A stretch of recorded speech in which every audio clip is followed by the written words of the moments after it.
I pull up, you know I be moving. Moving the floor and I'm cruising. The money I'm speaking is fluent. All of my business booming. Stacking my cash in abundance. Yo les postos, c'est Sacha, bienvenue dans cette nouvelle vidéo et on commence avec l'Olympique de Marseille. Le bateau OM tangue très sérieusement. Pablo Longoria réfléchirait à démettre de ses fonctions André Villas-Boas. Pour le remplacer, le directeur sportif aurait fait d'Ernesto Valverde, l'ex-coach du Barça, sa priorité. L'OM n'a pas dit au revoir définitivement aux places qualificatives pour la Ligue des Champions, mais ce n'en est pas vraiment très loin. Ce samedi soir, les Marseillais menaient à la pause sur le terrain de l'AS Monaco sur le but d'1-0. Si dans le jeu tout était loin d'être parfait, le résultat était lui, en revanche, plutôt bon. Mais voilà, en seconde mi-temps, les Monégasques ont infligé un sévère 3-0 à l'OM, gagnant donc au final 3-1. Avec cette défaite, les Marseillais n'ont plus goûté à la victoire depuis 5 matchs et une confrontation contre Montpellier. Ils ont enchaîné avec un nul contre Dijon 0-0, puis 3 défaites de rang, PSG, Nîmes et Lens, avant celle de ce samedi soir donc. Ce dimanche matin, les joueurs d'André Villas-Boas pointe à la 6e position de Ligue 1, à 13 points du leader le Paris Saint-Germain et à 8 points de la 3e position occupée par l'Olympique Lyonnais et qualificative pour la prochaine Ligue des Champions. Des questions commencent donc à se poser dans l'état-major marseillais. Selon certaines sources, certaines tensions sont apparues ces derniers temps entre Pablo Longoria, le directeur sportif de Marseille, et l'entraîneur André Villas-Boas. Cela concernerait la vente de Morgan Sanson, le Portugais n'y étant pas favorable. Par conséquent, l'idée de changer de coach est-elle en train petit à petit de mûrir dans l'esprit des décideurs marseillais? C'est ce que croit savoir en Espagne un journaliste de la Movistar repris par le média AS, annonçant que Marseille aurait fait d'Ernesto Valverde, l'ex-coach du FC Barcelone, sa priorité pour remplacer un André Villas-Boas qui ne ferait plus le poids dans le vestiaire et que certains joueurs auraient lâché.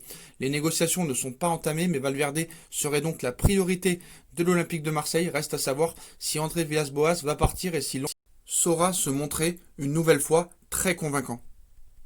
Alors qu'il disputait un match de Ligue 1 contre Montpellier ce vendredi avec le PSG, Sergio Rico a été cambriolé. Son appartement de Neuilly-sur-Seine dans les Hauts-de-Seine a été forcé pendant la nuit. Selon les informations du Parisien, c'est dans la nuit de vendredi à samedi pendant la rencontre de Ligue 1 entre le PSG et Montpellier que des cambrioleurs ont pénétré dans l'appartement du gardien espagnol pour voler 25 000 € en liquide. Ils ont aussi dérobé des montres et des bijoux de luxe. Mais la valeur n'a pas encore été estimée, nous apprend le quotidien français. C'est en rentrant du match aux alentours de 2h20 du matin que l'ancien gardien de Séville a découvert que son domicile avait été forcé. Il y a un an déjà, Marquinhos avait aussi fait l'objet d'une tentative de cambriolage en plein match.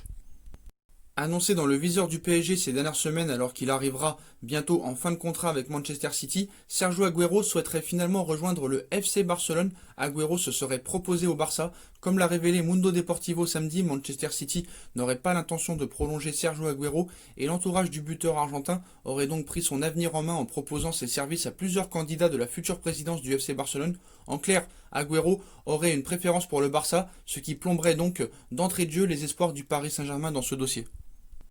Le Paris Saint-Germain est prêt à couvrir d'or Kylian Mbappé alors que la situation financière du Real Madrid pourrait compliquer ce dossier pour les merengues. On discute avec le club de trouver un projet. Je suis en réflexion aussi. Si je signe, c'est pour m'investir sur le long terme au Paris Saint-Germain. Je suis très heureux ici. Les supporters, le club m'ont toujours aidé et je serai toujours reconnaissant envers le club. Je veux réfléchir sur ce que je veux faire dans les prochaines années, où je veux être. C'est comme ça que ma réflexion se tourne, mais c'est certain qu'il va falloir bientôt faire un choix. Vendredi soir, Kylian Mbappé sortait du silence pour son avenir et les informations du quotidien AS devraient rassurer les fans du Paris Saint-Germain, du moins ceux qui souhaitent voir le Parisien rester. Ainsi, le média espagnol rapporte que le joueur commence à se méfier de plus en plus du Real Madrid, dont le projet sportif commence à être de moins en moins convaincant.